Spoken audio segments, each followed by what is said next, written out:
Selamat siang Bapak Ibu Saudara-saudara sekalian yang dikasihi Tuhan. Jumpa kembali kita semua dalam ruang pendalaman Alkitab kita pada kesempatan siang hari ini. Dan pada kesempatan siang hari ini kita sampai dalam pembahasan kitab Nehemia pasal yang ketiga dan keempat. Namun sebelumnya mari kita akan bersama-sama berdoa mohon pimpinan pertolongan Tuhan di dalam kita mempelajari kebenaran firman Tuhan pada kesempatan hari ini. Mari kita berdoa. Bapa di dalam surga, terima kasih jikalau pada kesempatan siang hari ini kembali kami bersama-sama berkumpul untuk belajar kebenaran firman Tuhan, dan Tuhan sudah menolong kami semua di dalam pembahasan kitab Nehemia pasal pertama dan kedua. Dan hari ini kami masuk dalam pasal yang ketiga dan keempat. Mohon pimpinan dan pertolongan Tuhan sehingga Tuhan sendiri akan membimbing kami, mengarahkan kami kepada kebenaran firman-Mu sendiri. Urapi hamba-Mu, demikian juga untuk seluruh kehadiran daripada saudara yang boleh mempelajari kebenaran firman Tuhan pada siang hari ini. Terpujilah nama Tuhan, di dalam nama Tuhan kami Yesus Kristus kami berdoa dan mengucap syukur. Haleluya. Amin. Bapak Ibu, saudara sekalian kasih Tuhan, pada kesempatan siang hari ini kita akan mempelajari kebenaran firman Tuhan di dalam Nehemia pasal yang ketiga dan pasal yang keempat. Ada dua pasal yang kita pelajari bersama-sama pada kesempatan siang hari ini. Bapak Ibu sekalian, di dalam Nehemia pasal yang ketiga kita akan mempelajari dari ayat yang pertama sampai dengan ayat yang ke-32 yang terakhir, saudara sekalian. Dan kalau kita membaca dalam Alkitab kita masing-masing, maka LAI memberikan judul pada kitab ini ialah para peserta dalam pembangunan. Bapak Ibu sekalian, di dalam pasal yang ketiga di sini menceritakan tentang bagaimana para pekerja-pekerja pembangunan tembok Yerusalem segera bertekad untuk membangun kembali tembok di sekeliling Yerusalem yang hancur pada waktu itu. Mereka bertekad dengan sikap hati yang penuh dengan kesungguhan dan tidak mau membuang-buang waktu lagi, namun segera untuk memulainya di dalam pembangunan itu. Pasal yang ketiga ini kita bisa melihat Bapak Ibu sekalian tentang dua hal di dalam pasal ini. Yang pertama, yaitu adanya nama-nama dari pembangun tembok itu yang dicatat di sini bagi kehormatan mereka. Sebab dalam hal ini mereka telah menunjukkan semangat yang begitu besar bagi Allah di dalam membangun tembok Yerusalem dan negeri mereka. Dalam pekerjaan itu mereka menunjukkan jiwa yang begitu sangat saleh dan yang peduli pada orang banyak. Mereka menunjukkan baik di dalam satu ketekunan maupun suatu keberanian yang begitu sangat besar sekali ditunjukkan kepada mereka. Dan apa yang mereka lakukan memang pantas untuk dituliskan secara panjang lebar seperti di dalam Alkitab kita, baik sebagai pujian bagi mereka maupun untuk mendorong orang lain agar mengikuti teladan sikap hidup mereka bersama-sama. Yang kedua, kita melihat adanya urutan pembangunan tembok itu, mereka mengerjakan apa yang ada di hadapan mereka. Ya, kemudian mengakhirinya di mana mereka memulai serta memperbaikinya. Bapak Ibu sekalian, adapun struktur dari pembagian ayat dalam pasal ini dapat disusun sebagai berikut. Yang pertama, pembangunan itu dimulai dari pintu gerbang domba sampai pintu gerbang ikan. Ya, kita bisa lihat di dalam ayat yang pertama dan kedua. Kemudian ke pintu gerbang lama, ayat ketiga sampai kelima.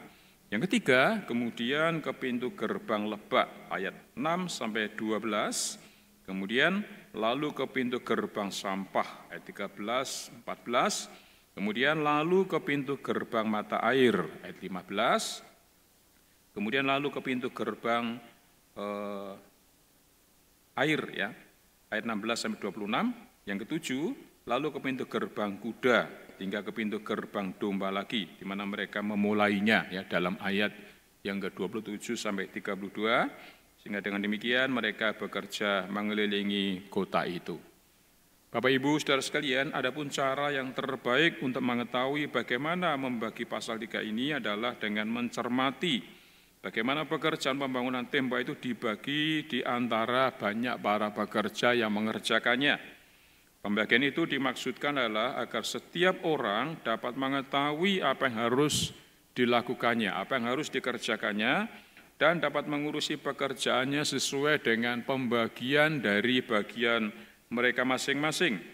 Dengan keinginan yang kedua, yaitu untuk berlomba menjadi yang terbaik di dalam pekerjaan mereka dan paling unggul, namun tanpa adanya bentuk-bentuk permusuhan di antara mereka, tidak adanya pertikaian ataupun kepentingan untuk diri mereka pribadi.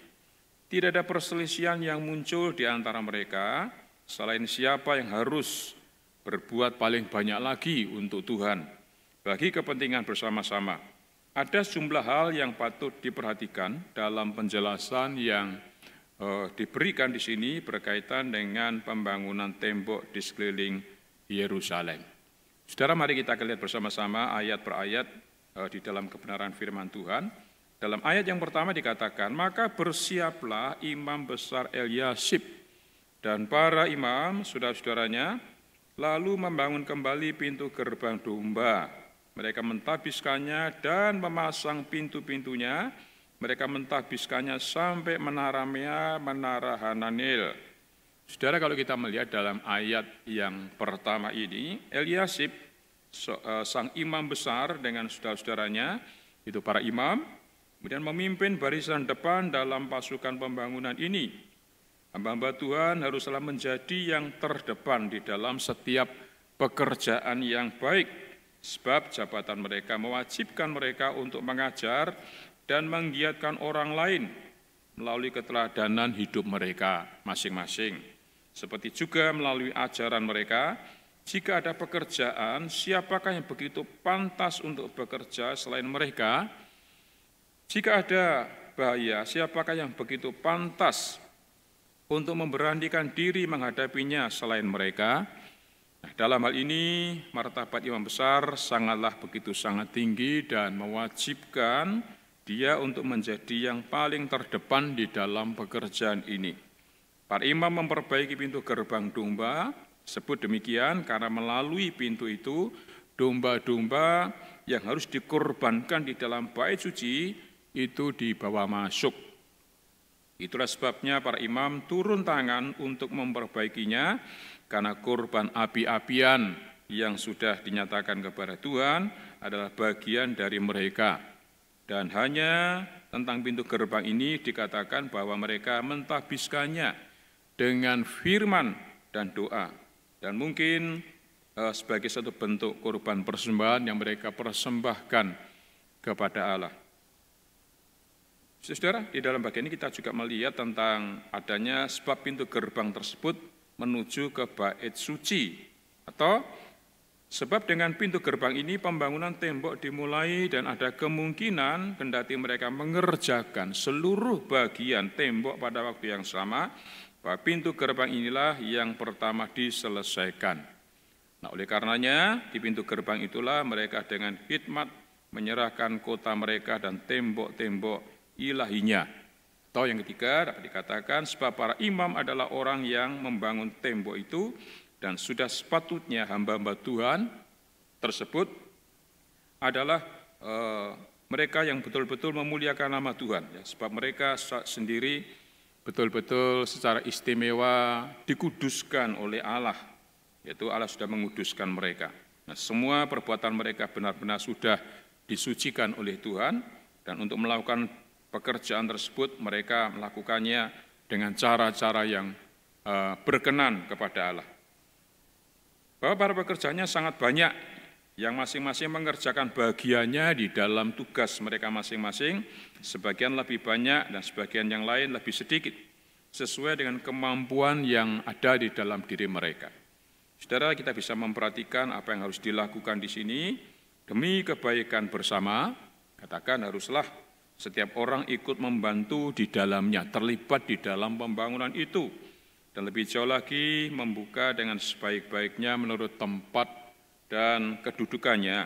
Kekuatan gabungan akan menaklukkan apa yang tidak berani dilakukan oleh orang perorangan. Jadi membutuhkan adanya bantuan pertolongan dari orang lain.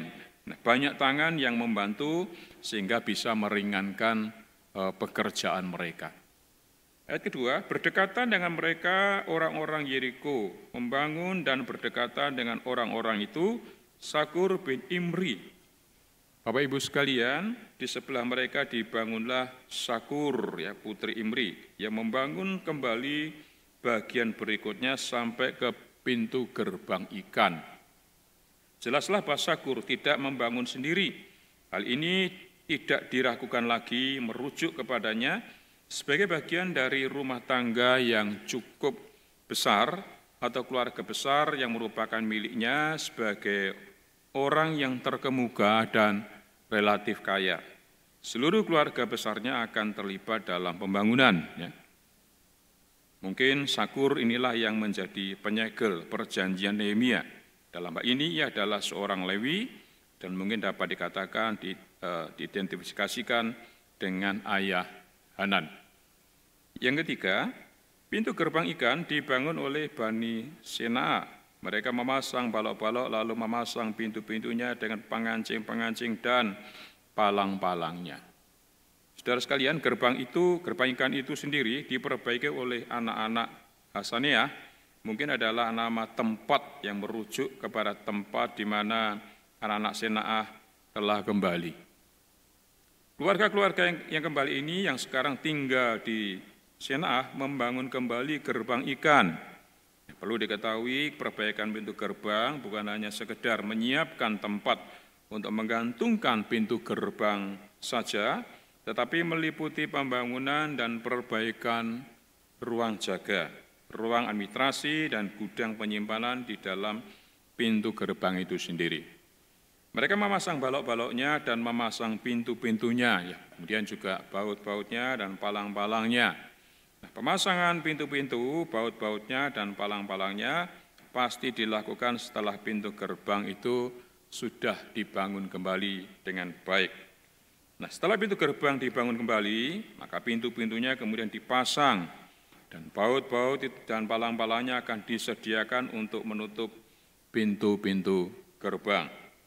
Di sini kita belajar tentang pelajaran hidup yang berulang bahwa setelah membangun kembali gerbang rohani dalam hidup kita bersama-sama, dengan pertolongan dan kuasa daripada Tuhan, maka kita harus memasang pintu-pintu, palang, dan baut untuk mengusir musuh-musuh rohani kita, ya, musuh-musuh rohani yang seringkali mengancam, menyerang dalam hidup kita. Kemudian, ayat yang keempat, berdekatan dengan mereka, Meremot bin Uria bin Hakos mengadakan perbaikan dan berdekatan dengan dia. Mesulam dan Berekia bin Misa Sabel berkaitan dengan dia. Sadok bin Baana mengadakan perbaikan. Bapak-Ibu sekalian, di samping mereka, Meremot bin Uria bin Hakos itu memperbaiki bangunan itu. Kata kerjanya sekarang berubah dari dibangun kembali menjadi diperbaiki, kemudian dibuat kuat kembali. Ini mungkin menunjukkan bahwa di bagian ini tembok-tembok berada dalam kondisi pemeliharaan yang lebih baik lagi. Bagian utara yang penting ini diperbaiki di bawah pengawasan Meremot, ya, putra Uria, putra Hakos. Jadi dia jelas terlihat sangat dapat diandalkan di dalam pekerjaannya, yang mengawasi dua bagian. Meremot ini adalah putra Uria yang merupakan cucunya. Yang kelima, dan berdasarkan dengan dia orang-orang Tekoa, hanya pemuka-pemuka mereka tidak mau memberi bahunya untuk pekerjaan tuan mereka. Saudara sekalian, di samping mereka orang Tekoa mengadakan perbaikan, tetapi pemuka-pemuka mereka tidak mau mengerjakan pekerjaan tuan-tuan mereka. Setelah Sadok dan keluarganya yang lebih besar, ada orang Tekoa, akan tetapi para pemimpin mereka menolak untuk terlibat. Mereka keras kepala, mereka menolak untuk memikul beban tuan-tuan mereka. Itu mungkin berarti Nehemia dan para bangsawan sebagai tuan-tuan mereka, atau mungkin berarti Tuhan Allah sebagai Tuhan mereka. Nah, pintu gerbang lama diperbaiki oleh Yoyada bin Pasya dan Mesulam bin Bisoya. Mereka memasang balok-balok lalu memasang pintu-pintunya dengan pengancing-pengancing dan palang-palangnya. Saudara sekalian, lalu Yoyada bin Pasyah dan Mesulam bin Besoya memperbaiki pintu gerbang kota lama. Mereka kemudian memasang balok-baloknya, memasang pintu-pintunya, kemudian baut-bautnya dan palang-palangnya. Gerbang berikutnya setelah gerbang ikan adalah gerbang yang lama. Itu gerbang kota lama atau gerbang tembok yang lama. Nah, gerbang ini diperbaiki bersama oleh Yoyada bin Paseah dan Mesulam bin Besodela dan keluarga mereka. Gerbang dan rumah-rumah gerbang akan diperbaiki terlebih dahulu dengan balok-balok dipasang dan siap untuk gerbang. Kemudian gerbang dengan baut dan palangnya juga akan digantung, ya, dipersiapkan sedemikian rupa. Kita bisa memperhatikan bahwa sekali lagi percayaan kepada Tuhan tidak mencegah akan segala kebutuhan, akan apa yang mereka perlukan untuk perlengkapan itu.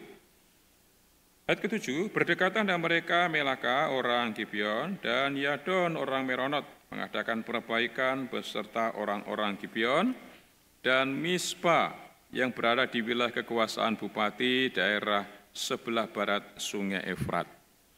Bapak Ibu sekalian, di samping mereka seorang orang Melaka, orang Gibeon, dan Yadon, orang Meronot, memperbaiki bangunan itu. Ya. Orang-orang Gibeon dan Mispa yang termasuk wilayah kekuasaan bupati daerah seberang sungai.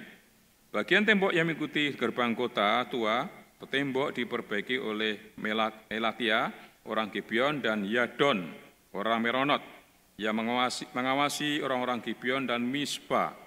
Karena Melatia adalah orang Gibeon, Meronot mungkin berhubungan dengan Mispa, atau mungkin menuju tempat kedudukan gubernur di seberang sungai yang mengacu pada bagian tembok yang sedang dalam perbaikan, yaitu di dekat tempat tinggal gubernur di Yerusalem. Ayat 8, berdekatan dengan mereka Uziel bin Harhaya, salah seorang tukang emas, mengadakan perbaikan dan berdekatan dengan dia. Anaknya seorang juru campur rempah-rempah. Mereka memperkokoh Yerusalem sampai tembok lebar. Saudara, di sampingnya Uziel bin Harhaya, tukang emas yang memperbaiki gedung itu. Nah, bagian tembok berikutnya diperbaiki oleh keluarga atau serikat Uziel bin Harhaya yang merupakan tukang emas. Nama kepala serikat keluarga dimaksudkan untuk mencakup baik keluarganya sendiri maupun serikat tukang emas yang semuanya akan membantu dalam pembangunan. Di Yerusalem, setiap pekerjaan akan memiliki serikatnya sendiri-sendiri. Mereka cenderung tinggal bersama-sama di kawasan mereka sendiri, tempat produk mereka menjualnya. Nah, bagian tembok ini mungkin melindungi kawasan tukang emas, ya, tempat emas dicetak dan kemudian dijual di pasar emas. Ayat 9, berdekatan dengan mereka Refaya bin Hur, penguasa setengah wilayah Yerusalem yang satu mengadakan perbaikan. Dan di samping mereka, katakan Refaya bin Hur, penguasa setengah wilayah Yerusalem mengadakan perbaikan. Saudara-saudara, mereka mengacu kepada para pembuat parfum, ya. Di samping para pembuat parfum, ada juga Refaya dan penduduk setengah distrik Yerusalem yang menjadi wilayah kekuasaannya. Refaya adalah nama Yahudi yang umum digunakan di tempat lain untuk anggota keluarga Daud. Nah, penyebutan 5 penguasa distrik dalam bagian ini mengingatkan kita pada fakta bahwa Yehuda dibagi menjadi distrik administratif. Jadi disebutkan para penguasa distrik lainnya mungkin menunjukkan tentang para penguasa mereka yang tidak bersimpati kepada mereka, para pengungsi yang kembali, atau bahwa mereka sama sekali tidak bersimpati terhadap pembangunan kembali tembok tersebut. 10. Berdekatan dengan dia, Yedaya bin Harumaf mengadakan perbaikan tepat di depan rumahnya dan berdekatan dengan dia Hatus bin Hasabneya. Saudara, ini menunjukkan bahwa Yedaya adalah seorang yang dapat dikatakan orang penting yang memiliki rumah besar di bagian Yerusalem tersebut. Ini menegaskan bahwa jika memungkinkan mereka yang memiliki tempat tinggal di Yerusalem membangun bagian tembok yang paling mereka minati, ya. Seperti halnya para tukang emas dan pembuat parfum. Nah, tentu saja ini mungkin atas saran mereka sendiri, tapi tentu saja akan mendorong mereka untuk melakukan, memastikan bahwa pekerjaan mereka itu dilakukan dengan cara-cara yang benar. Jadi Yedaya adalah nama keluarga. Itu adalah nama seorang imam di Yerusalem setelah masa pembuangan. Seorang Yedaya ditemukan di antara para imam dan orang Lewi yang kembali bersama dengan Zerubabel. Seorang Yedaya adalah salah satu dari mereka yang sebelumnya diminta oleh Zakaria untuk membuat mahkota untuk penobatan simbolis Yosua, sang imam besar, ya, sebagai satu bentuk tunas. Ya. Ayat yang ke-11, Malkia bin Harim dan Hasub bin Pahat Moab memperbaiki bagian yang lain dan menara perapian. Saudara sekalian, 2 orang terkemuka lainnya beserta rumah tangga mereka, yaitu Malkia dan Hasub, memperbaiki bagian berikutnya. Nah, bagian ini meliputi menara tungku pembakaran atau oven. Ini mungkin adalah tempat tinggal dari para tukang-tukang roti pada waktu itu. Menara tungku pembakaran juga disebutkan dalam Nehemia pasal 12 ayat 38, yang terletak di antara gerbang lembah dan tembok lebar. Kemudian, Bapak Ibu sekalian, Hasub juga merupakan nama yang menonjol. Nama itu adalah nama seorang pembangun tembok terkemuka lainnya, dan salah satu penandatanganan perjanjian Nehemia yang merupakan salah satu pemimpin rakyat. 12. Berdekatan dengan mereka, Salum bin Haloes, penguasa setengah wilayah Yerusalem yang lain mengadakan perbaikan bersama-sama anak-anak perempuannya. Yang bertanggung jawab atas perbaikan bagian tembok berikutnya adalah Salum, ya, penguasa setengah distrik Yerusalem dan anak-anak perempuannya. Anak-anak perempuan itu tidak diragukan lagi mengambil alih bentuk-bentuk pengawasan daripada melakukan pembangunan yang sebenarnya. Mereka adalah satu-satunya wanita yang digambarkan adalah pribadi yang melibatkan diri di dalam pekerjaan itu. Akan tetapi sangat mungkin bahwa yang lain memainkan peranan mereka dengan cara yang sangat-sangat sederhana sekali. 13. Pintu gerbang lebak diperbaiki oleh Hanun dan penduduk Sanoah. Mereka membangunnya kembali dan memasang pintu-pintunya dengan pengancing-pengancing dan palang-palangnya. Pula tembok diperbaiki sepanjang 1000 hasta sampai pada pintu gerbang sampah. Saudara sekalian, di sebelah Salum dan putri-putrinya adalah Hanun dan penduduk Sanoah. Ya. Mereka memperbaiki gerbang lembah dan tembok untuk 1.500 kaki berikutnya, sampai 500 meter, sampai gerbang sampah yang berada di bagian paling selatan dari tembok itu. Gerbang sampah adalah gerbang tempat sampah dibawa keluar untuk dibuang ke lembah di bawah itu berada di dekat dengan kolam Siloam. 14. Pintu gerbang sampah diperbaiki oleh Malkia bin Rekab, penguasa wilayah Bet-Kerem. Ia membangunnya kembali dan memasang pintu-pintunya dengan pengancing-pengancing dan palang-palangnya.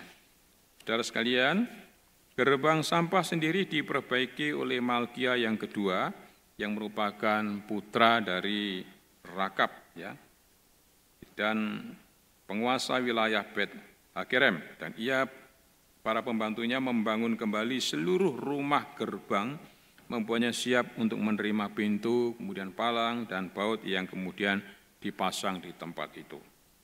15. Pintu gerbang mata air diperbaiki oleh Salum bin Kol-Huse, penguasa wilayah Misbah. Pintu gerbang itu dibangunnya kembali, diberinya atap dan dipasangnya pintu-pintunya dengan pengancing-pengancing dan palang-palangnya. Juga diperbaikinya tembok kolam penampung air saluran dekat Taman Raja sampai pada tangga-tangga yang menurun dari kota Daud.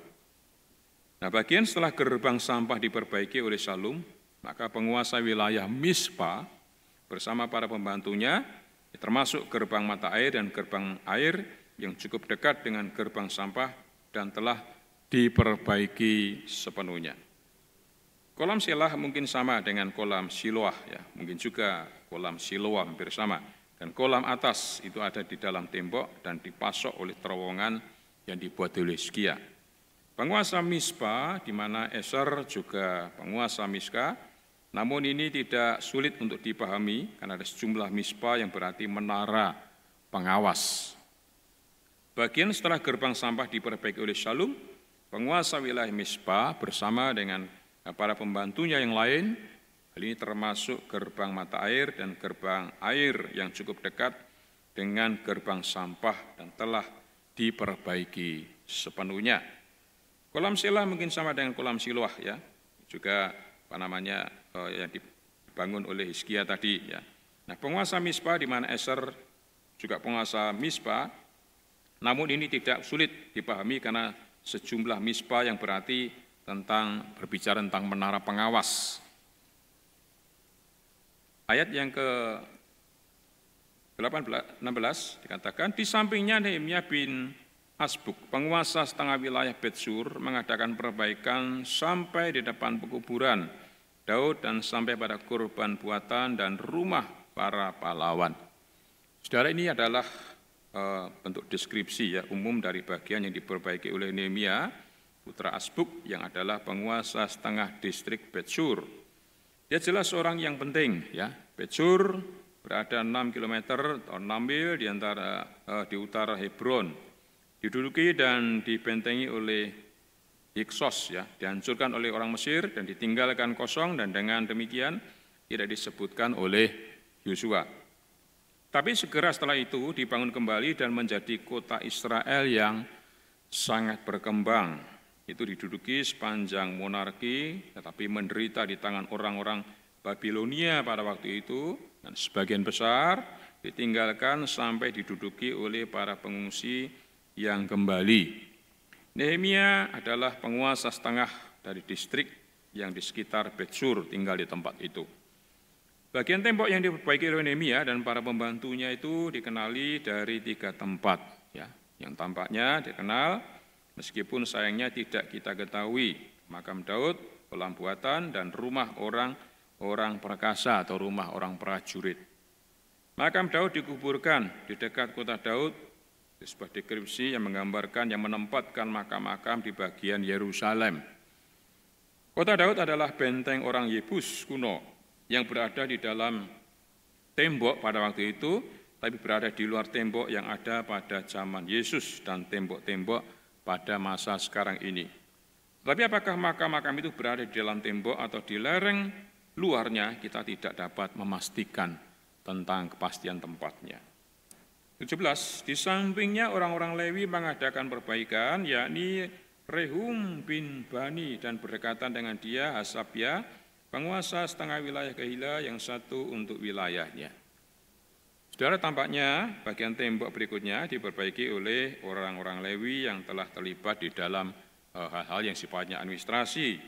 Ini mungkin karena mereka diharapkan menjadi pemimpin setelah tanah itu dihancurkan oleh orang-orang Babilonia.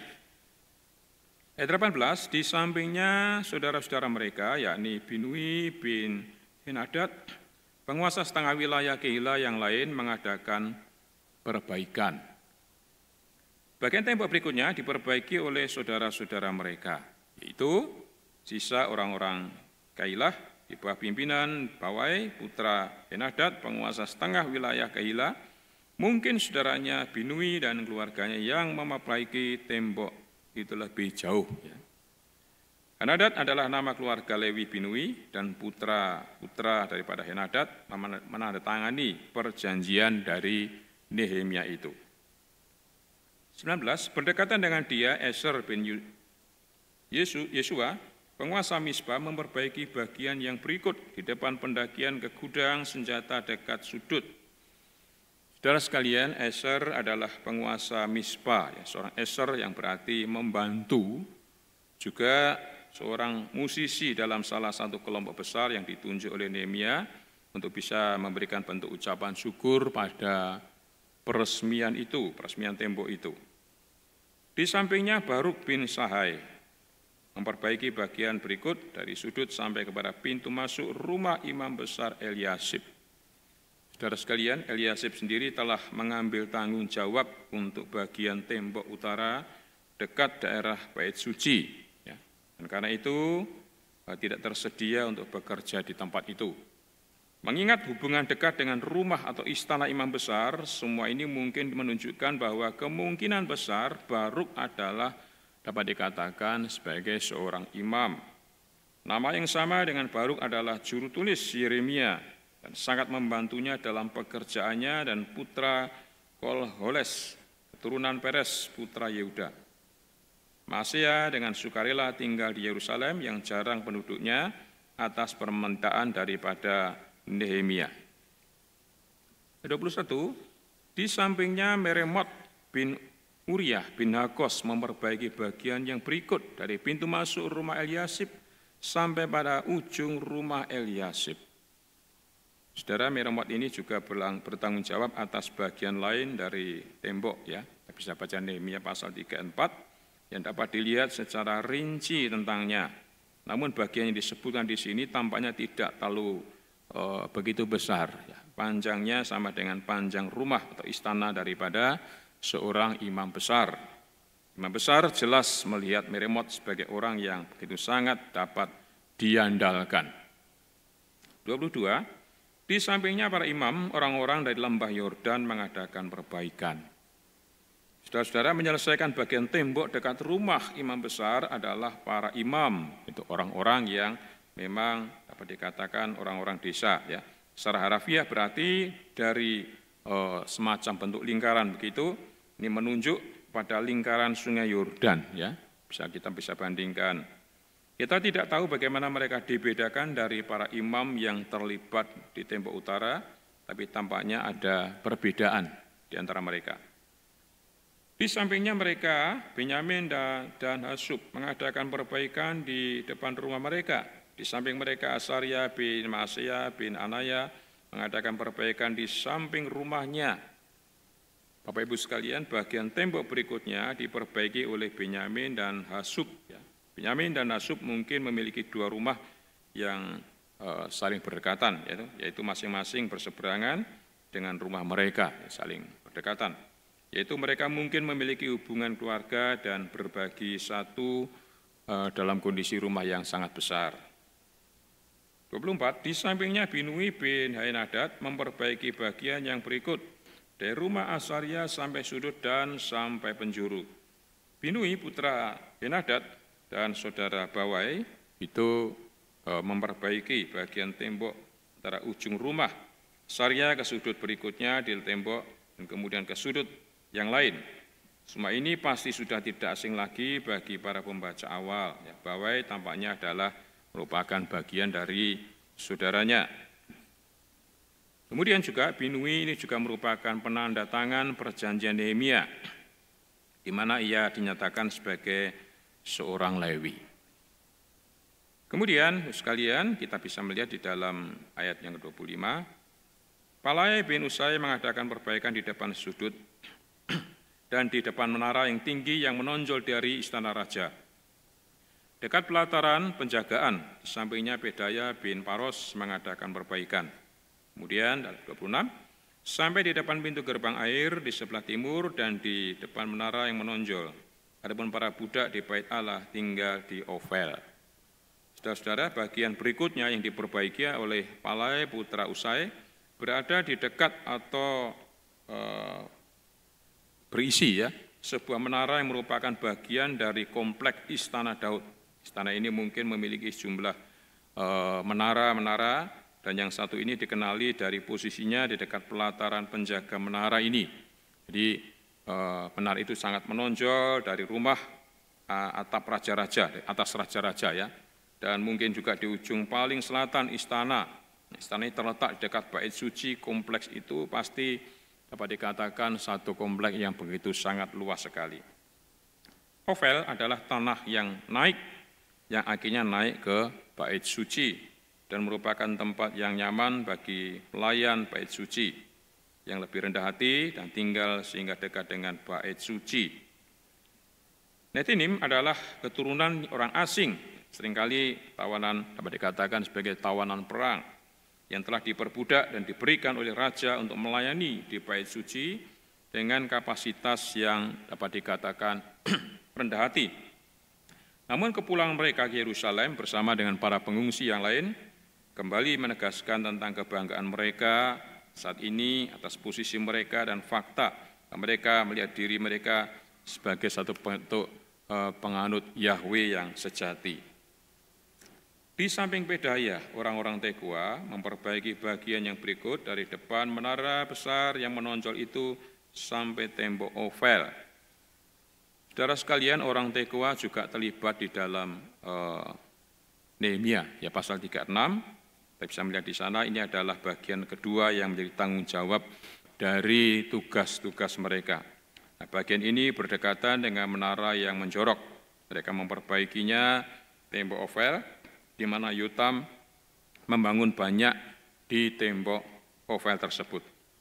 Yaitu mulai dari pintu gerbang kuda, para imam mengadakan perbaikan masing-masing di depan rumahnya.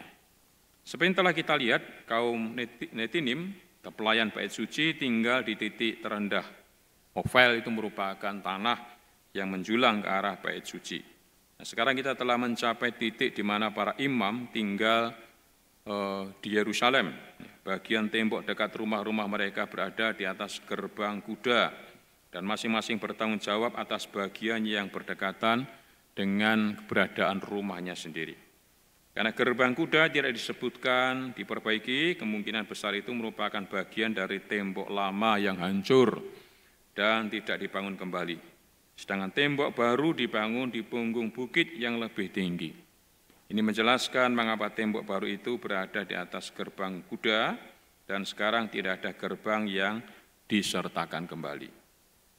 Ayat 29, di samping mereka Sadok bin Imer mengadakan perbaikan di depan rumahnya, di sampingnya Semaya bin Sekanya penjaga pintu gerbang timur. Saudara, bagian selanjutnya diperbaiki oleh Sadok putra Imer dan keluarganya yang bersebelahan dengan tempat tinggalnya, rumahnya sendiri. Imer adalah nama salah satu golongan imam pada zaman Daud. Anak-anak Imer telah menikahi istri-istri asing dari penyembah berhala. Dalam semua kasus ini, keturunan imam itu terlibat. Bagian selanjutnya diperbaiki oleh Sadok, putra Imer dan keluarganya yang bersebelahan dengan rumahnya sendiri. Nah, Imer adalah nama salah satu golongan imam pada zaman Daud. Anak-anak Imer telah menikahi istri-istri yang dapat dikatakan itu sebagai penyembah berhala, saudara. Ya. Kemudian dikatakan dalam ayat yang ke-30, di sampingnya Hanaya bin Selemya bin Hanun anak Salaf yang ke-6 memperbaiki bagian yang berikut. Di samping mereka Mesulam bin Berekya mengadakan perbaikan di depan biliknya. 21, di sampingnya Malkia seorang tukang emas mengadakan perbaikan sampai pada rumah budak di bait Allah dan para pedagang di pintu gerbang pendaftaran dan sampai pada kamar atas di penjuru. Dikatakan sesudahnya Hananya bin Selemnya memperbaiki bagiannya dan Hanun bin Salaf yang ke-6 bagian yang kedua. Saudara, bagian selanjutnya menjadi tanggung jawab Hananya dan Hanum. Bisa jadi Hananya merupakan gubernur benteng yang diberi tanggung jawab atas seluruh kota Yerusalem oleh Nehemia, karena ia adalah orang yang setia dan takut kepada Allah yang dapat dikatakan dia melebihi banyak orang. Seorang Lewi terkemuka bernama Hanania memateraikan perjanjian Nehemia, ya, bisa lihat dalam Nehemia pasal 10 ayat 23. Sementara itu juga merupakan nama seorang imam yang hadir pada pentabisan tembok dan orang yang menjadi kepala keluarga ayahnya pada zaman Yoyakim, ayah Eliasib, sang imam besar waktu itu. Di sampingnya, Malkia, salah seorang tukang emas, memperbaiki rumah para budak di bait Allah dan rumah para pedagang di depan pintu gerbang Mifkat dan sampai pendakian penjuru. Ya. Jadi gerbang Mifkat tidak diketahui artinya, ya, atau dapat dikatakan pengumpulan atau pemeriksaan tempat yang ditentukan telah kemudian diusulkan. Ya. Mungkin di sanalah hewan-hewan untuk dikorbankan dan dikumpulkan, kemudian diperiksa di tempat itu. Ayat 32, lalu antara kamar atas di penjuru dan pintu gerbang domba, para tukang emas dan para pedagang mengadakan perbaikan. Dalam Nehemia pasal 3 yang pertama tadi, tentang uraian tentang pekerjaan pembangunan dimulai dengan pembangunan gerbang domba di tembok utara oleh para imam. Sekarang pada bagian akhir dari pekerjaan pembangunan, yaitu antara sudut timur laut dan gerbang domba. Ya. Diuraikan ini melibatkan tentang kegiatan dari para tukang emas dan para pedagang. Ya. Mungkin karena mereka memiliki pasar keagamaan yang berkembang sangat pesat pada waktu itu yang terhubung dengan bait suci. Jadi para tukang emas dan pedagang itu bekerja di tembok berdampingan dengan para imam. Itu merupakan indikasi tentang kesatuan tujuan semua daripada umat Allah, baik rohani maupun sekuler, saat mereka bekerja bersama-sama di tembok. Tapi ini juga merupakan penggiat yang jelas tentang bagaimana penyembahan dan kemurnian bait Allah selalu dalam bahaya, ya, tercampur dengan adanya bentuk-bentuk keserakahan daripada sekuler, sesuatu yang jelas ada di dalam pikiran Zakaria, ya, di mana beberapa dekade sebelumnya telah menyatakan bahwa di zaman yang akan datang tidak akan lagi pedagang di rumah Yahweh, ya, di rumah Allah semesta alam. Itu adalah tema yang dipakai ketika dia membersihkan bait suci dan menyatakan jangan membuat rumah Bapakku itu menjadi rumah perdagangan. Itu diambil oleh Tuhan Yesus Kristus dalam Perjanjian Baru. Tapi sekarang itu merupakan bagian dari Nehemia pasal yang ketiga. Sekarang kita masuk di dalam Nehemia pasal yang keempat. Kita melihat dalam Alkitab kita, dalam Nehemia pasal 4 itu kita bisa lihat dalam ayat yang pertama sampai ayat yang ke-23, dan Alkitab kita memberi judul yaitu kewaspadaan terhadap orang-orang yang menentang adanya pembangunan. Ya. Mari kita lihat di dalam Nehemia pasal 4. Saudara, introduksi daripada Nehemia pasal 4 ini kita bisa melihat tentang adanya ketika pekerjaan pembangunan itu betul-betul dimulai. Kemarahan dan pertentangan dari para musuh itu begitu sangat meningkat dengan cepat sekali, meningkat dengan pesat sekali. Ya. Seperti dalam Nehemia pasal yang keempat ini kita bisa baca bersama-sama. Semuanya diungkapkan dengan cara yaitu adanya bentuk-bentuk ejekan yang dilakukan oleh para musuh-musuh untuk mengejek para pembangun tembok Yerusalem.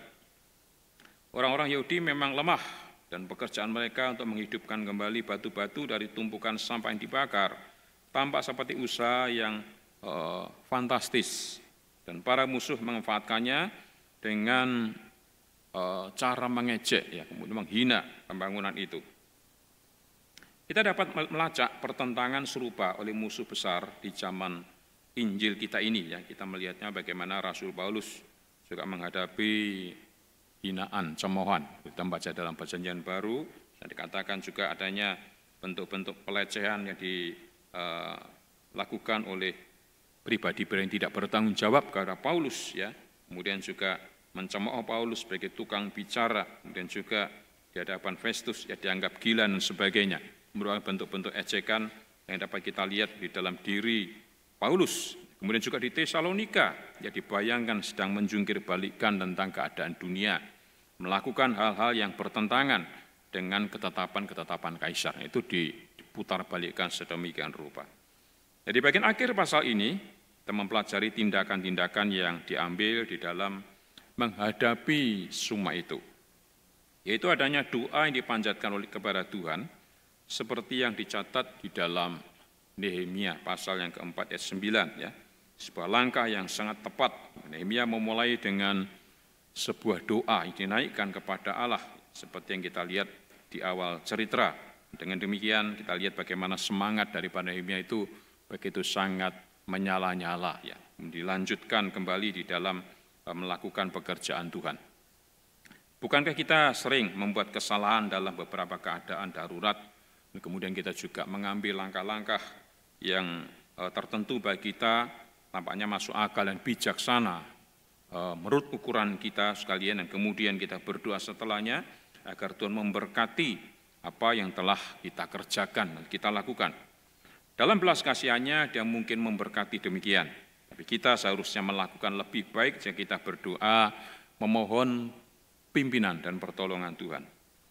Kemudian mereka menghadapi kesulitan-kesulitan dalam pekerjaan itu, ya. Ada banyak masalah, ada banyak hal yang menghalangi akan pekerjaan itu, menyebabkan kekuatan dari para pekerja itu bisa menjadi berkurang, menjadi lemah. Dan para musuh itu bersiap-siap melihat keadaan mereka, kemudian menyerang mereka dengan kekuatan mereka. Nah, strukturnya dapat kita lihat dalam Nehemia pasal 4 ini, dapat dibagi menjadi beberapa bagian. Yang pertama, mereka tidak menghiraukan cemoohan para musuh, tetapi terus melanjutkan pekerjaan itu. Kita bisa lihat dalam ayat yang pertama sampai ke-6. Yang kedua, para musuh membuat rancangan jahat untuk menghalang-halangi pekerjaan mereka melalui kekerasan dengan senjata yang mereka ada dalam diri mereka. Ya.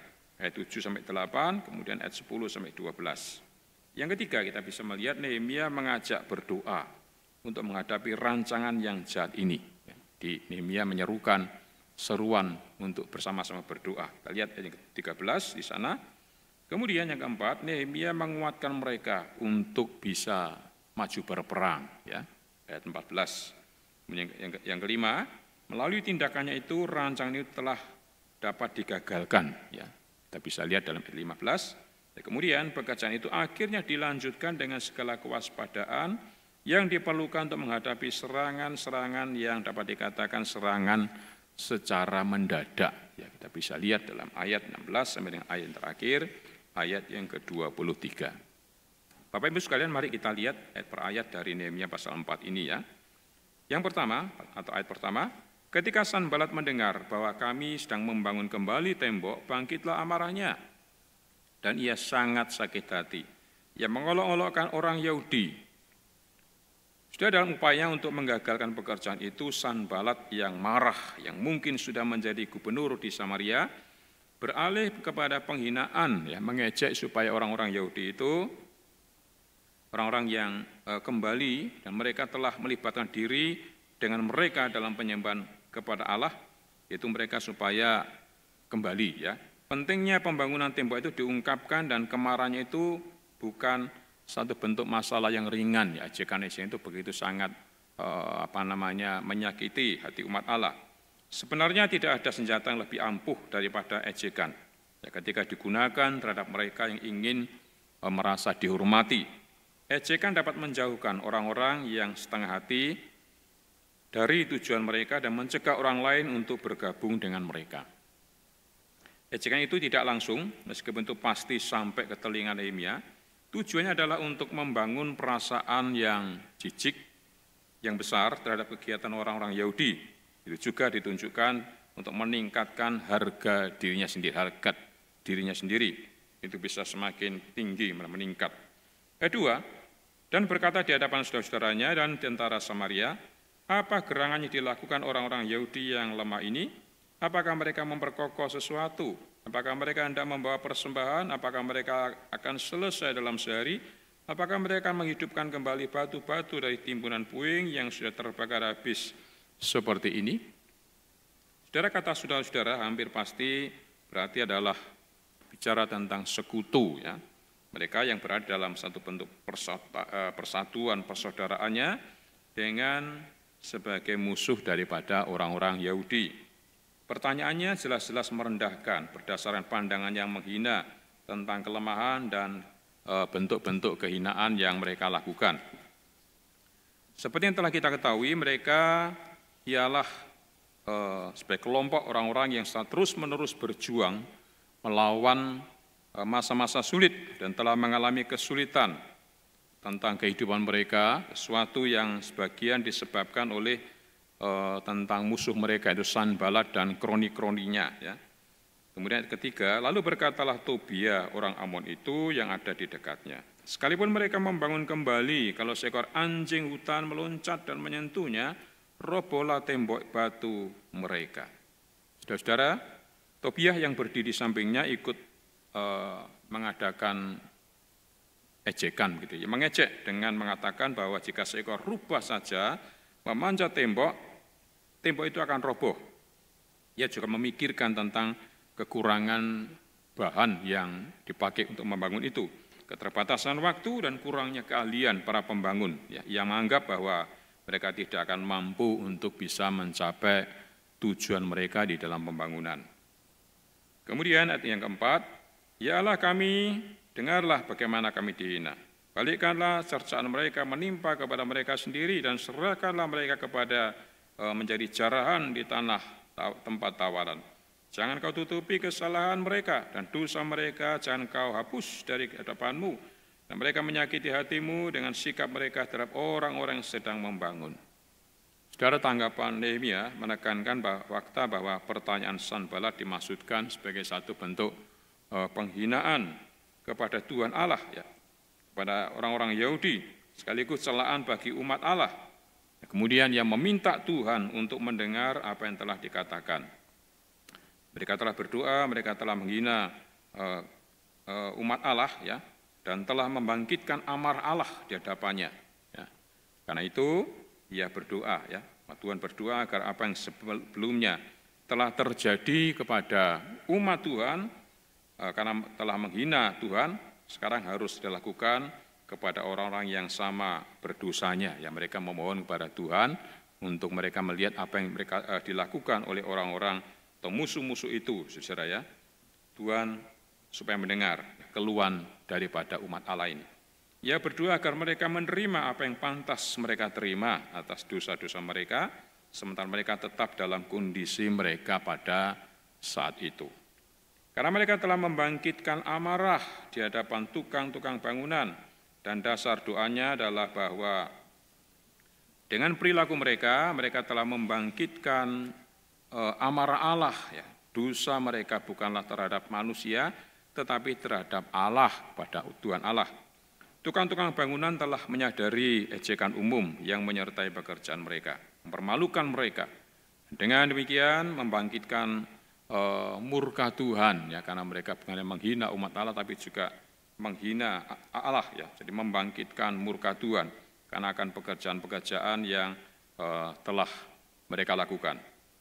Ayat 6, tetapi kami terus membangun tembok sampai setengah tinggi dan sampai ujung-ujungnya bertemu, karena seluruh bangsa bekerja dengan segenap hati.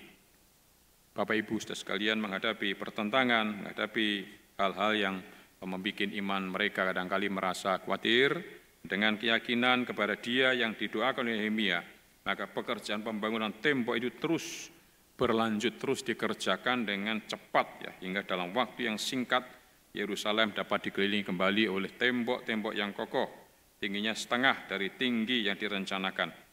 Ini akan menjadi semacam bentuk tempat pertahanan tersendiri.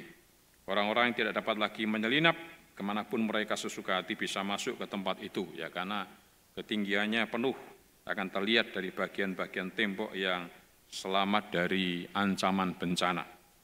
Dan ini adalah hasil dari usaha keras orang-orang yang bertekad untuk menyelesaikan tentang pekerjaan itu dan telah bekerja keras sesuai dengan itu.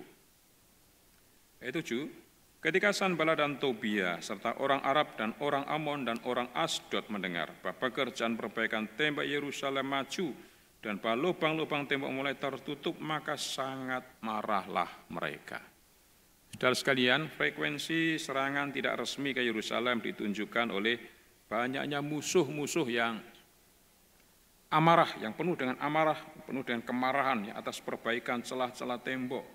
Mereka menyadari bahwa rencana masa depan yang mungkin mereka miliki untuk melakukan serangan tidak resmi ini itu sudah digagalkan. Di rencana-rencana jahat, serangan-serangan jahat itu sudah digagalkan. Ya. Lebih jauh lagi, hal ini menunjukkan bahwa Yerusalem sekali lagi itu menjadi kekuatan di negeri itu, ya, karena Tuhan sendiri sudah memberikan perlindungan yang sedemikian nyata. Mereka semua mengadakan persepakatan bersama untuk memerangi Yerusalem dan mengadakan kekacauan di sana, ya, untuk mengirim gerombolan orang-orang bersenjata melawan Yerusalem, menimbulkan kebingungan di antara para pembangun dan membunuh beberapa dari mereka. Nah, dengan demikian, untuk mengecewakan mereka dan menghentikan kerja keras yang sudah mereka lakukan selama ini. Ini merupakan sama sekali tidak terduga oleh para pembangun, ya, tidak dapat disangka dan sangat mengejutkan mereka. Di sisi lain, ia akan mengandalkan fakta bahwa banyak orang Yahudi akan menyadari apa yang telah terjadi sebelumnya ketika penguasa Persia bersikap keras terhadap mereka karena berusaha membangun kembali tembok. Karena itu dapat dengan mudah menyerah. Memang seandainya Nehemia tidak ada di sana dengan keyakinannya yang tinggi terhadap posisinya sendiri, musuh-musuh mereka mungkin akan berhasil. Ya. Tetapi Nehemia tahu bahwa ada batas-batas sejauh mana musuh-musuh itu berani melangkah. Ya. Dan karena itu dengan jelas yakin bahwa tindakannya itu tidak akan pernah berhasil. Karena apa? Karena Tuhan itu sudah memberikan satu bentuk pertolongan yang secara nyata diberikan kepada umatnya.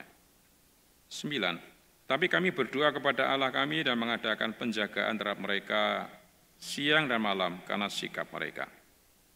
Saudara, tanggapan Nehemia adalah berdoa kepada Tuhan dan juga menetapkan jaga selama 24 jam. Ada pelajaran penting di sini bahwa iman dan kepraktisan harus berjalan bersama-sama, berjalan beriringan. Tanpa pertolongan Tuhan, penjagaan itu tidak akan mungkin bisa berhasil, ya, tidak akan bisa mencapai tujuannya dengan baik. Namun mengandalkan Tuhan tanpa menetapkan penjagaan, itu juga berarti menguji Tuhan secara keliru. Ya. Ayat yang ke-10, berkatalah orang Yehuda, kekuatan para pengangkat sudah merosot, dan puing masih sangat banyak, tak sanggup kami membangun kembali tembok ini. Saudara, bahwa kegiatan Sanballat dan sekutu-sekutunya, kroni-kroninya itu bersama dengan dia melihat ada kesulitan yang dihadapi, tidak dapat diragukan lagi, mulai berdampak kepada moral kepada orang-orang yang membangun, orang-orang Yehuda pada waktu itu. Terungkap dalam sebuah nyanyian yang mulai disebarkan di antara para pembangun dan keluarga mereka mengungkapkan tentang bentuk perasaan hati mereka. Itu adalah nyanyian keputusasaan, ya. Segala sesuatunya menjadi terlalu berat bagi mereka, karena memang menghadapi tekanan begitu rupa, kekuatan mereka melemah karena besarnya tugas-tugas yang mereka kerjakan. Mereka merasa segala sesuatunya terlalu berat bagi mereka, kendalanya sangat besar, ya. Begitu banyak puing-puing yang harus disingkirkan, ya, reruntuhan yang banyak harus dibersihkan. Akibatnya mereka sendiri mulai meragukan kemampuan mereka untuk bisa menyelesaikan pembangunan tembok itu yang sangat berat sekali, Bapak, Ibu, Saudara-saudara. Ayat 11, tetapi lawan-lawan kami berpikir, mereka tidak akan tahu dan tidak akan melihat apa-apa, sampai kita ada di antara mereka, membunuh mereka dan menghentikan pekerjaan itu. 12, ketika orang-orang Yahudi yang tinggal dekat mereka sudah 10 kali datang memperingatkan kami, mereka akan menyerang kita dari segala tempat tinggal mereka. Saudara, sementara itu musuh-musuh mereka itu berencana untuk menambah keputusasaan mereka dengan bentuk serangan-serangan yang begitu sangat mengejutkan dan tidak dapat diduga sama sekali, ya, dengan gerombolan pembunuh yang tiba-tiba datang di antara mereka dan menyebabkan banyak malapetaka, kematian yang terjadi di sana-sini. Nah, seluruh tujuan mereka adalah untuk menghentikan pekerjaan, ya, pembangunan, mengingat apa yang telah mereka pelajari mengenai moral para pekerja bangunan itu. Sementara itu orang-orang Yahudi lainnya, mungkin beberapa orang tidak mau melibatkan diri dalam pekerjaan itu, ya, katakan berulang kali, 10 kali, berkata kepada mereka dari semua pihak, menyerahlah dan kembalilah ke kehidupan normal kalian di antara kami. Merupakan godaan itu pasti sangat besar, ya. Ada pengakuan yang jelas bahwa kekerasan apapun hanya akan dilakukan terhadap para pembangun di Yerusalem. Ya. Siapapun yang melepaskan diri dari mereka itu merasa aman. Ya. Oleh karena itu jelaslah bahwa ada bahaya besar bagi pekerjaan itu. Akan terhenti karena tembok-temboknya masih belum dapat diselesaikan.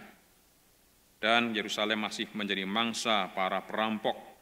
Saat itulah Nehemia turun tangan, kemudian dia membujuk mereka untuk terus maju menghadapi semua bentuk tantangan, rintangan yang mereka hadapi, karena Allah itu beserta dengan mereka. Ya, jadi Allah tidak pernah meninggalkan mereka. Mendukung bentuk-bentuk argumen yang ada dalam diri mereka, mengatur pertahanan mereka kepada serangan-serangan, sehingga mereka dapat melihat bahwa ada harapan, bahkan jika mereka tetap tinggal di Yerusalem untuk menyelesaikan pekerjaan itu. Ya, jadi Tuhan tetap beserta dengan mereka. Ayat 13, maka aku tempatkan rakyat menurut kaum keluarganya dengan pedang, tombak dan panah di bagian-bagian yang paling rendah dari tempat itu, di belakang tembok, di tempat-tempat yang terbuka. Saudara, di sini kita melihat tanggapan Nehemia terhadap usulan agar mereka berhenti membangun tembok dan mencari tempat yang aman di luar Yerusalem.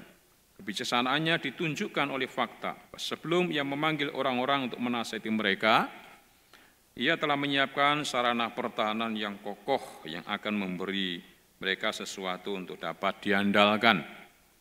Baru pada saat itulah ia menasihati mereka untuk melakukan bentuk perlawanan.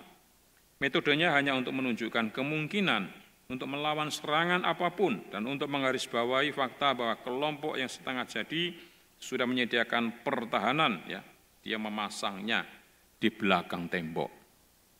Tujuannya adalah untuk menunjukkan bahwa jika mereka bersatu sebagai satu kesatuan, mereka cukup kuat dan melawan serangan-serangan itu yang dapat dikatakan serangan mendadak, yang tidak lagi menjadi kejutan karena memang sudah diduga. Dia akan tahu bahwa utusan akan datang dengan berita ketika serangan seperti itu sudah semakin dekat. Semua orang akan tahu bahwa mereka yang ia tempatkan adalah orang-orang seperti yang kemudian ia tunjukkan. Mereka bersenjata lengkap, ya dikatakan, dengan pedang, tombak, busur yang ditempatkan di ruang terbuka di mana tidak ada bangunan lagi, yang merupakan bagian-bagian di mana tembok-tembok berada paling rendah. Berkumpulnya orang-orang yang bersenjata lengkap dan bertindak sebagai stimulus bagi para pembela itu. Itu meningkatkan mereka bahwa mereka mampu mempertahankan diri dan mereka akan mendapatkan keberanian dari satu sama yang lain. Mereka tidak akan lagi melihat diri mereka sebagai mangsa, tetapi sebagai pasukan. Seluruh pasukan dibagi menjadi sejumlah unit tempur berdasarkan hubungan keluarga dari suku-suku mereka. Itu adalah perkumpulan suku-suku seperti di masa lalu, ya. Gagasan tentang orang-orang biasa yang berkumpul dengan senjata di suku dan subsuku mereka untuk memenuhi tujuan daripada Tuhan. Yang kata lain, dalam persiapan untuk berperang, melakukan perang suci itu berakar di dalam sejarah Israel. Ya. Oleh karena itu, hal itu akan secara unik membangkitkan semangat bentuk-bentuk keagamaan dan ada satu semangat patriotisme yang membuat mereka menyatu dengan kejayaan sejarah pada masa lalu mereka. Pedang, tombak, dan busur itulah jenis senjata yang dimiliki oleh semua orang, ya, untuk bentuk senjata semacam itu. Ya, pada masa itu semua orang membawa pedang untuk membela dirinya sendiri saat mereka keluar, dan tembok serta busur digunakan untuk berburu pada waktu itu. 14. Kuamati semuanya, lalu bangun berdiri dan berkata kepada para pemuka dan para penguasa dan kepada orang-orang lain, jangan kamu takut terhadap mereka, ingatlah kepada Tuhan yang Maha Besar dan dahsyat, dan berperanglah untuk saudara-saudaramu, untuk anak-anak laki-laki, anak-anakmu perempuan, untuk istrimu dan rumahmu. Saudara, ia meninjau pasukan yang telah ia susun di hadapan orang banyak, ya, dan sebagai hasilnya bangkit dan berbicara kepada para bangsawan, penguasa dan orang banyak dengan memberikan mereka kata-kata yang sangat meyakinkan sekali. Mereka tidak perlu takut terhadap apapun yang akan mereka lakukan kepada musuh. Sebaliknya mereka harus mengingat siapa dan kepada siapakah dia berjuang, ya, yaitu kepada Allah, dan bahwa ia ada di pihak mereka. Tuhan Allah itu akan beserta dengan mereka. Akibatnya mereka harus siap membela diri, ya, berjuang untuk membangun masa depan bagi orang-orang yang mereka cintai dan bagi harta milik mereka. Sebab jika Yehuda ingin memiliki masa depan yang merdeka, maka Yerusalem itu harus dapat dibangun kembali. Ya. Pengakuan akan fakta-fakta inilah yang membuat musuh-musuh mereka itu begitu sangat ganas sekali, begitu garang sekali. Kemudian mereka juga mengadakan penentangan-penentangan Ya, mereka mengadakan persekongkolan jahat untuk menghentikan pembangunan itu. Dan pengakuan akan fakta inilah yang harusnya membuat mereka itu semakin dikuatkan. 15. Ketika didengar musuh kami bahwa rencana mereka sudah kami ketahui dan bahwa Allah telah menggagalkannya, maka dapatlah kami semua kembali ke tembok masing-masing ke pekerjaannya. Berita tentang persiapan dan mempertahankan Yerusalem sampai ke telinga para musuh-musuhnya. Dan tampaknya menggagalkan, ya, berusaha untuk menggagalkan persiapan mereka sendiri, sehingga tidak ada serangan-serangan yang terjadi.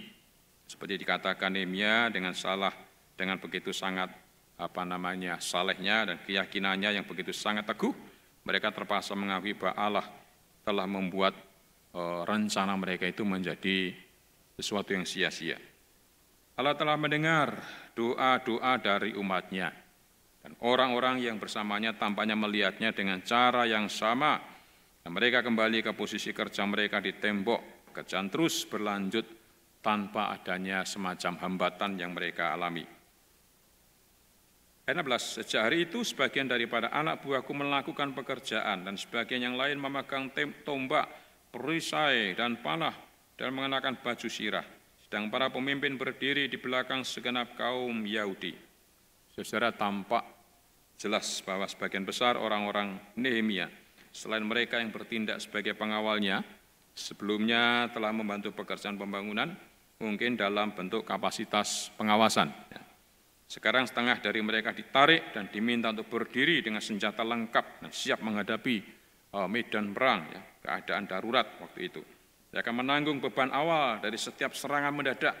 Perhatikan kita dalam kalimat dikatakan baju sirah yang lebih unggul yang membedakan mereka dari orang-orang Yahudi.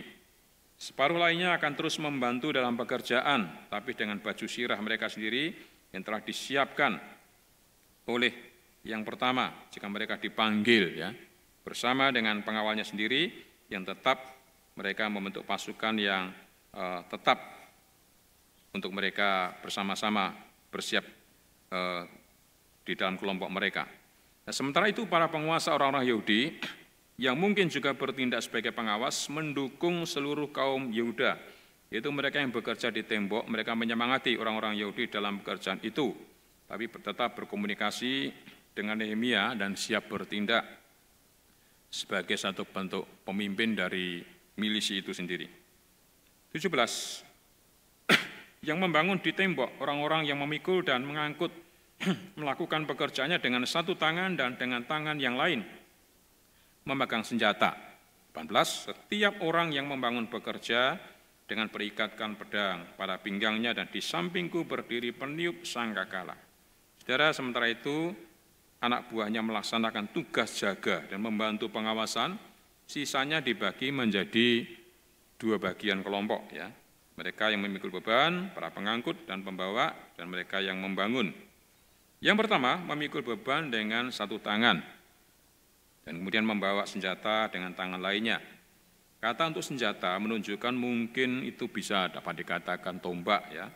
Itulah sebabnya mereka tidak dapat membawanya diikat pinggang, ya. Yang terakhir, terus membangun dan membawa pedang diikat pinggang. Semua siap sedia jika sewaktu-waktu ada perintah yang menunjukkan serangan itu akan segera datang. 19. Berkatalah aku kepada para pemuka dan para penguasa dan kepada orang-orang lain, pekerjaan ini besar dan luas dan kita berpencar pada tembok yang satu jauh daripada yang lain. 20. Dan kalau kamu mendengar bunyi sangkakala di suatu tempat, berkumpullah di kesana, mendapatkan kami, Allah kita akan berperang bagi kita. Saudara-saudara, tanggung jawab untuk membunyikan tanda bahaya perang, ya. Tanda bahaya berada di tangan Nehemia, ya.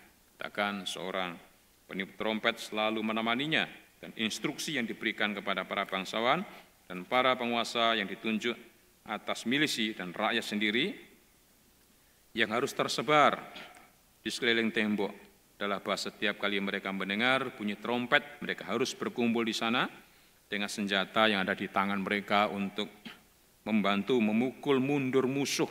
Ya, mereka juga tidak perlu takut, karena mereka harus menyadari bahwa Allah itu akan beserta dengan mereka. Allah akan berperang untuk mereka. Dalam semuanya, persiapan yang dilakukan, Nehemia pada akhirnya sepenuhnya bergantung hanya kepada Allah. Kepercayaan terakhirnya padanya, tapi kita harus perhatikan bahwa hal itu tidak menghalanginya dari perincian perencanaan yang dapat dikatakan yang sudah terperinci sedemikian rupa di dalam rencananya. 21. Demikianlah kami melakukan pekerjaan itu, sedang sebagian daripada orang-orang memegang tombak dari merekanya fajar sampai terbitnya bintang-bintang. Saudara, kata kami di sini menunjuk pada Nehemia, ya, juga kepada para hambanya, sebagaimana disebutkan dalam Nehemia pasal 4 dan 16. Setengah dari mereka itu memegang tombak, perisai, kemudian juga busur dan baju sirah. Dia dan para hambanya memainkan peranan penuh mereka dalam pekerjaan itu. Sementara setengah dari mereka berdiri siap untuk setiap serangan mendadak. Dan mereka melakukan ini dari fajar hingga senja. Tombak itu digunakan untuk menunjukkan semua senjata yang mereka bawa di dalam keadaan mereka bersiap sedia untuk berperang. 22. Waktu itu juga aku berikan perintah kepada rakyat, setiap orang dengan anak buahnya harus bermalam di Yerusalem, supaya mereka mengadakan penjagaan bagi kami pada malam hari dan melakukan pekerjaannya pada siang hari.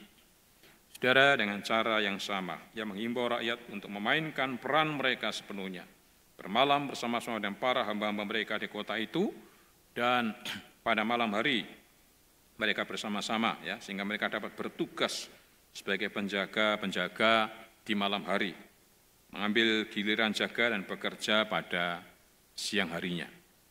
23. Demikianlah aku sendiri, saudaraku, anak buahku dan para penjaga yang mengikut aku, kami semua tidak sempat menanggalkan pakaian kami, setiap orang memegang senjata dengan tangan kanan. Jadi semua yang harus ada itu siap sedia, ya. Dia saudaranya bersama-sama dengan orang Yahudi, pelayan-pelayannya dan yang bersenjata lengkap itu harus berada dalam keadaan siap, juga pengawalnya sendiri harus dalam keadaan bersiap sedia. Dan mereka melakukannya, tidak seorang pun yang menanggalkan pakaian, tetapi dalam keadaan siap sedia untuk bertindak dengan cepat, gitu ya. Dan bahkan membawa senjata mereka ketika mereka pergi untuk mengambil air, mereka telah bersiap sedia sedemikian rupa. Namun mengingat kebutuhan terus-menerus untuk mengambil air, minum yang harus mereka bawa, tampaknya masuk akal untuk melihat peringatan ini, agar tidak mengambil air tanpa senjata. Ya, jadi mereka tetap bersiap sedia, walaupun hanya mengambil air untuk kebutuhan hidup, mereka tetap menyiapkan diri di dalam kesiapan mereka dan secara terus-menerus menjaga diri mereka. Nah, Bapak Ibu sekalian, pada bagian ayat terakhir ini yang telah kita pelajari bersama-sama, kiranya boleh menjadi perhatian kita sebagai jemaat Tuhan. Biarlah pada kesempatan siang ini yang kita sudah pelajari bersama-sama, dalam Nehemia pasal 3 dan ke-4 ini, kita dapat mengambil bagian-bagian penting dalam kehidupan kita sebagai umat Allah, bahwasanya Tuhan itu akan menyertai kita, orang yang percaya kepada Kristus. Kala kita mengerjakan pekerjaan-pekerjaan Tuhan yang Tuhan sudah berikan kepada kita, kepercayaan yang Tuhan berikan kepada kita, sekali pada banyak tantangan, ancaman, hambatan apapun juga yang mengancam dalam kehidupan kita, saudara yakinlah dan percayalah bahwa Tuhan akan menyertai kita. Dengan doa dan keyakinan yang teguh kepada Allah, akan memberikan pengharapan yang kuat kepada kita, orang percaya. Dan jangan gentar, karena kita yakin bersama-sama dengan Tuhan, Tuhan akan menyertai kita. Dia akan menuntun langkah kehidupan kita, sehingga apapun yang kita kerjakan, yang kita lakukan sesuai dengan rencana Allah, Tuhan yang memberikan pertolongan kepada kita semua. Demikian Bapak Ibu sekalian, pada siang hari ini pembahasan kitab Nehemia pasal 3 dan 4 yang dapat saya sampaikan kepada Bapak Ibu sekalian. Kiranya boleh menjadi berkat kita semuanya, dan nanti sore kita akan kembali belajar bersama-sama dengan Bapak Penatua Isulindra Haryanto yang akan mengulas kembali Nehemia pasal 3 dan ke-4, dan tentunya akan menjadi berkat bagi kita semua di dalam mempelajari kebenaran firman Tuhan kita pada siang hari ini. Kiranya Tuhan memberkati kita semuanya. Mari kita masuk dalam doa. Bapa di dalam surga, terima kasih jikalau pada kesempatan siang hari ini bisa belajar kebenaran firman-Mu, melalui kehidupan umat Yahudi bersama-sama dengan Nehemia. Ketika membangun tembok Yerusalem, ada banyak hambatan, banyak tantangan yang dihadapi. Tapi ketika mereka bersama-sama dengan Tuhan, maka Tuhan akan menolong, menyertai dalam kehidupan mereka pribadi lepas pribadi. Demikian juga dalam kehidupan kami sebagai umat Allah, tengah-tengah tantangan, situasi, kondisi yang sangat menyulitkan kami, untuk kami terus mempertahankan iman kami kepada Allah. Kami bersyukur Tuhan terus menolong kami. Tengah-tengah hinaan, cercaan, ancaman yang kami hadapi, Tuhan kami yakin, percaya Engkau tidak pernah meninggalkan kami. Engkau beserta dengan kami, bahkan meneguhkan iman kami semuanya. Terima kasih Bapak, segala pimpinan dan pertolongan pada kesempatan siang hari ini. Sebentar sore kami juga mendengarkan kembali ulasan-ulasan kebenaran firman Tuhan dari Pak Penatua Julinter Haryanto, dan juga akan menolong kami semua untuk memahami kebenaran firman Tuhan dengan lebih baik lagi. Terpujilah nama Tuhan, kekal selama-lamanya. Dalam nama Tuhan Yesus Kristus, kami berdoa dan mengucap syukur. Haleluya. Amin. Selamat siang, Tuhan memberkati kita.